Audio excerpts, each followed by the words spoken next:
What's going on, Mr. RapNerd? And I just got out of seeing Scream 6, and woo-wee! I loved it. Scream is literally my second favorite franchise right under Halloween, and it feels so great to have a franchise that's been going this long, since, 96, and they reinvent and recreate themselves, but still keep the same factors and things we love about the movie, in this film in particular. Like, for those who don't know, it follows right after Scream 5. At the end of that movie, they end up moving somewhere. Tara and Samantha, they move. And here they move to New York, and they start a whole different life. It says they've been there for about 6 months. They've kind of ingrained themselves in the New York living. They're in college now.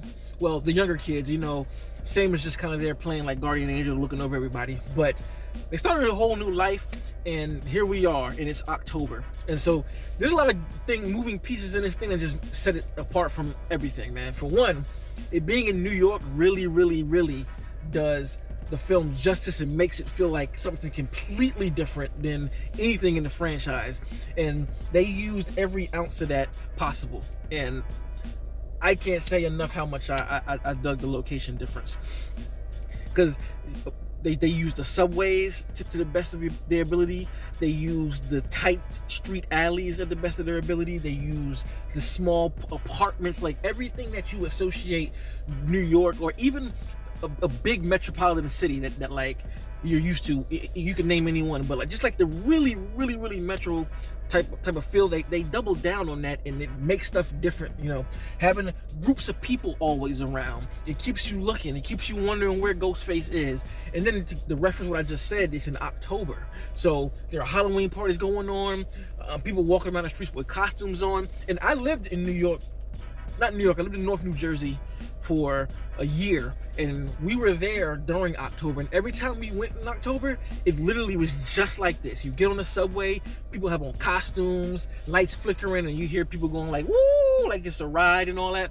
It's literally the same thing, and it could have hit me more because, for one, I love New York, but living it, what you see is what you get. The way they're acting, all of the shit that's going on in New York, the apartments, all of that shit like makes a huge difference in regular suburban living like Woodsboro. So that aspect alone, man, it makes it different, man. And we talking about Ghostface. The Ghostface in here is literally the most vicious and violent he's ever been. Excuse me.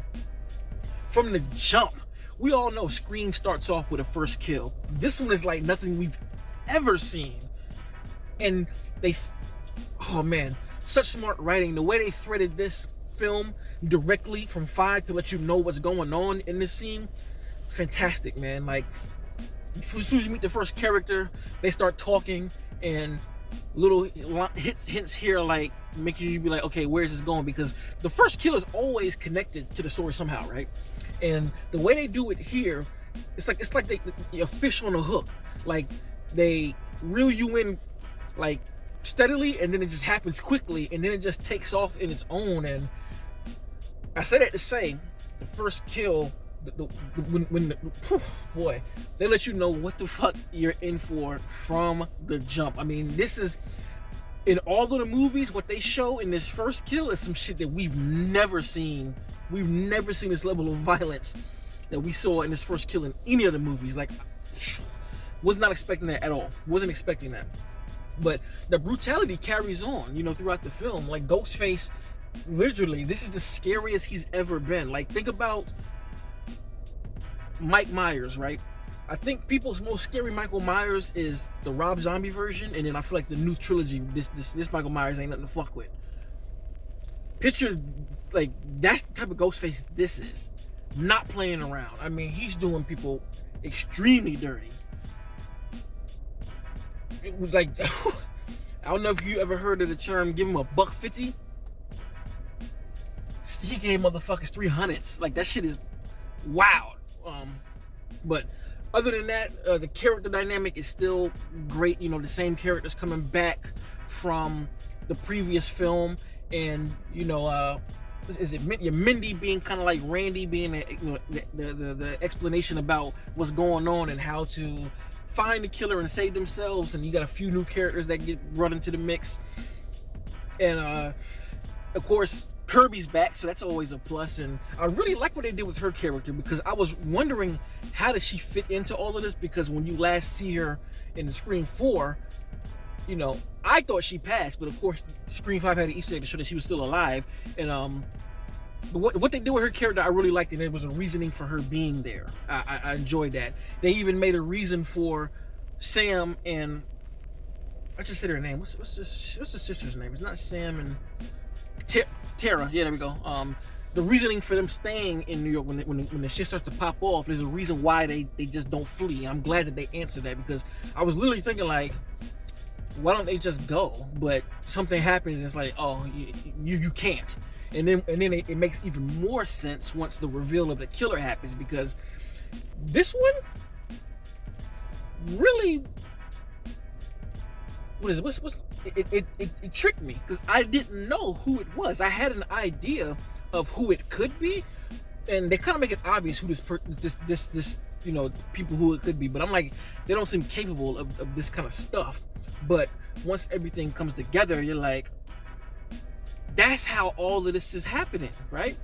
And as far as the reasoning behind the reveal, some people aren't gonna like it, I already know, but I liked it a lot because of what it stood for. And I can't say why that is, because if I do, it's a spoiler.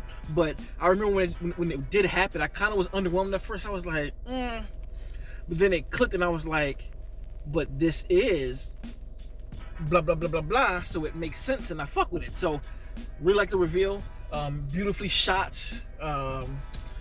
score just like what you would expect from Scream. You know, the big orchestra, the strings going when shit gets real. And I can't double down enough on how Ghostface is in this film. Like, there are so many, the chase scenes and the kill mode scenes, I guess you would call it, all filled with such heavy tension.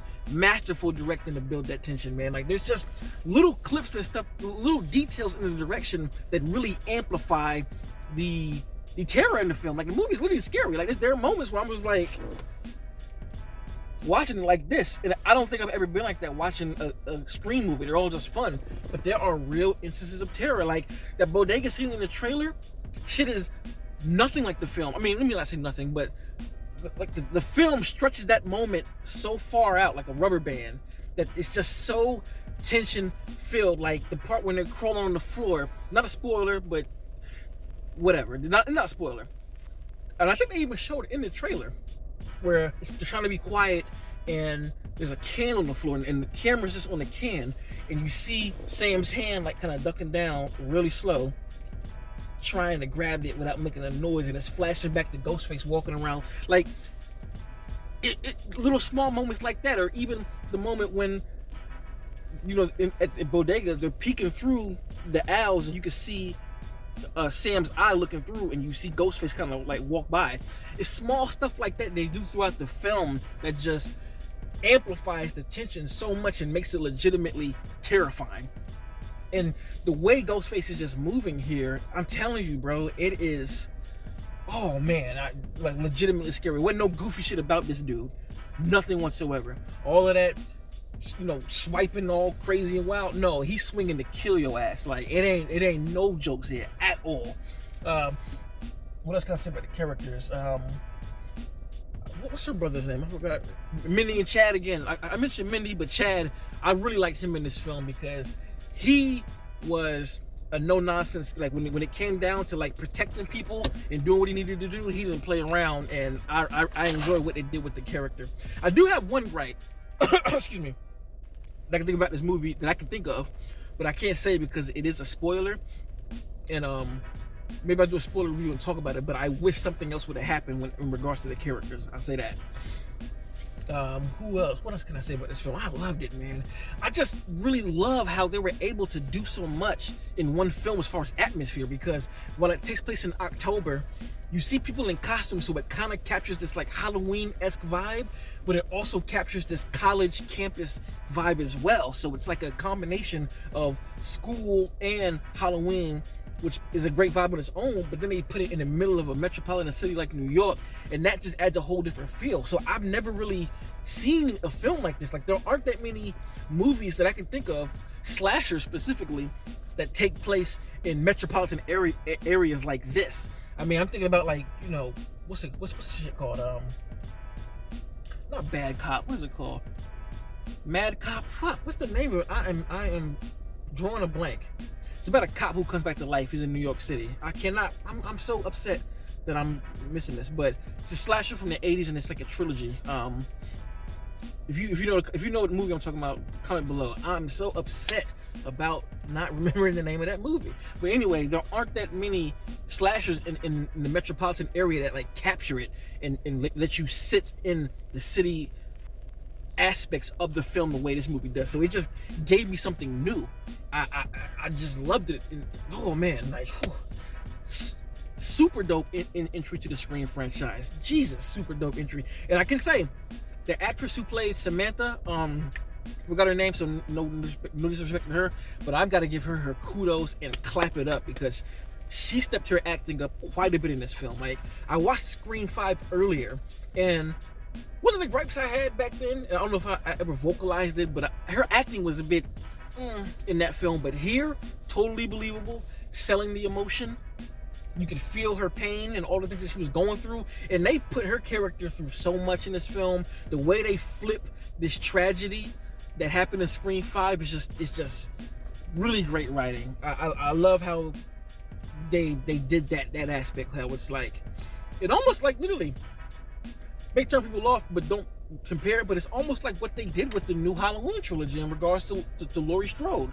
They kind of did something similar with Sam here, and I really enjoyed it. I fucking was with it.